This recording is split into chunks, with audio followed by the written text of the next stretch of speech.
اعوذ باللہ من الشیطان الرجیم بسم اللہ الرحمن الرحیم السلام علیکم بچوں. آج ہم پڑھیں گے class 8 subject social science part history. Topic جو ہمارا آج ہے وہ ہے انڈیا آفٹر انڈیپنڈنس. ہندوستان جو ہے آفٹر انڈیپنڈنس اس نے کیا کیا اس کے بارے میں ہم پڑھیں گے.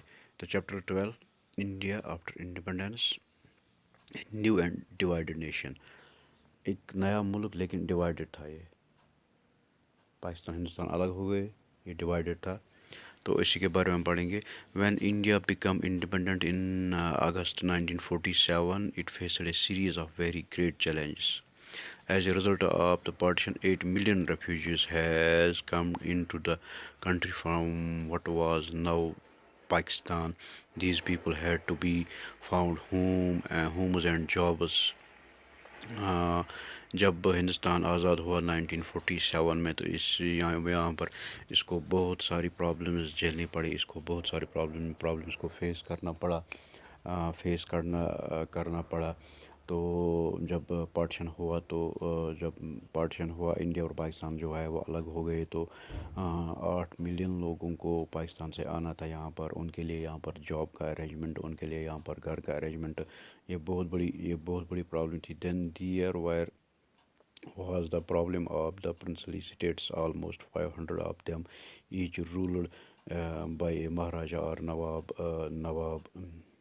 each of whom had to be pursued to join the new nation. The problem of the refuge and of the princely states had to be addressed immediately. In long term, the new nation had to adopt a political system that would best serve the hopes and expectation of its population. پہلے جو refugees کی problem تھی, 80 لاکھ لوگ آنے تھے پاکستان سے, ان کو jobs دلانا تھا, ان کے لیے گھر ارینجمنٹ کروانا تھا. دوسری پرابلم یہ تھی کہ ہندوستان میں نیئرلی 500 پرنسلی اسٹیٹس تھے, یا ہم کہیں گے انڈیپینڈنٹ اسٹیٹس تھے. ان کو اکٹھا کرنا, کہیں پر رول کرتے تھے مہاراجا, کہیں پر نوابس رول کرتے تھے, ان کو اکٹھا کرنا, ان کو ایک نیشن میں ضم کرنا, ان کو ایک نیشن جوائن کروانا, یہ بہت بڑا کٹھن کام تھا. اس کے لیے کیا تھا کہ ان کو ایک امیڈیٹلی جو پولیٹیکل, ہم کہیں گے کہ پولیٹیکل سسٹم چاہیے تھا. ہندوستان کو ایک پولیٹیکل سسٹم چاہیے تھا کہ تاکہ وہ سرو کرے, best serve the hopes and expectation of the population. تو India's population in 1947 was large, almost 345 million. That means 30 crore 45 lakh us time آبادی تھی 1947 میں. تو بہت زیادہ پاپولیشن تھی ہندوستان کی اس time. It was also divided. تو دوسری طرف سے یہ ڈیوائڈ ہو چکا تھا, یہ ہندوستان اور پاکستان بن گیا تھا. There were divisions between high caste and low caste, اور دوسری طرف سے وہاں پر ڈویژنز تھے, high caste and low caste. اس حساب سے یہ ڈیوائڈ تھا between the majority Hindu community and Indians who practice other faiths. دوسری طرف سے ڈیوائڈ ریلیجس کے حساب سے بھی ڈیوائڈ تھا, جاتی کے حساب سے بھی یہ ڈیوائڈ تھا, اونچ نیچ جاتی کے حساب سے ڈیوائڈ تھا, ہم کہیں گے ریلیجس حساب سے بھی ڈیوائڈ تھا. ہندو میجارٹی ایک طرف تھی, دوسری طرف ادر جو ریلیجس فیتھ والے تھے وہ الگ تھے. The citizens of this vast land spoke many different languages, wore many different kinds of dress, ate different kinds of food, and practiced different professions. How could they be made to live together in one nation state?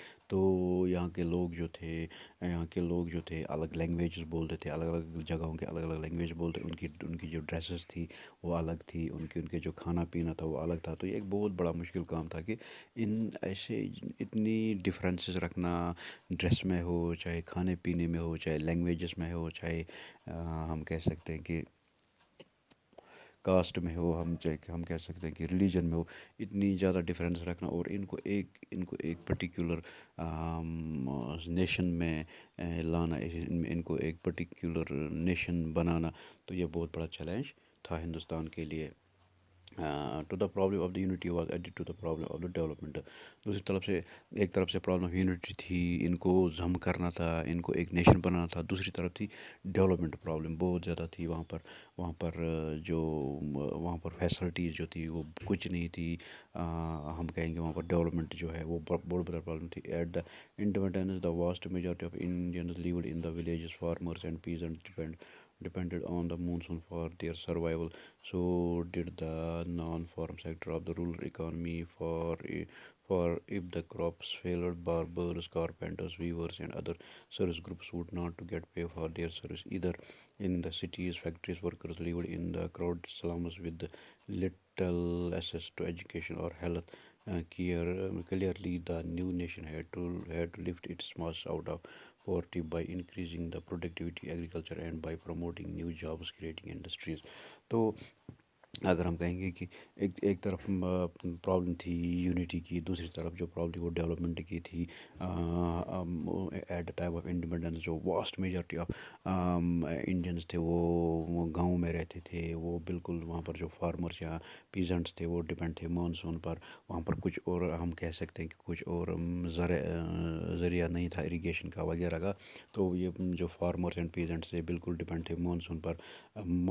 جو naan form sectors جو rural economy کے جیسے باربرس ہیں، ہم کہہ سکتے ہیں جیسے باربرس ہیں، کارپینٹرس ہیں، ویورس ہیں، یہ بھی ڈپینڈ ہے ایگریکلچر پر. خدا نخواستہ اگر ایگریکلچر فیل ہو جاتا تو ان کو پیمنٹ نہیں ملتی تھی، ان کو پیسہ، ان کو اناج نہیں ملتا تھا اس سیکٹر کو.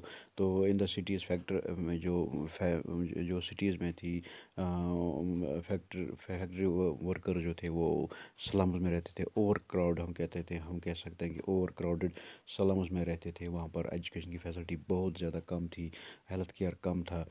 تو clearly new nation had to lift this mass out of its poverty by increasing the productivity agriculture and promoting new job creating industries.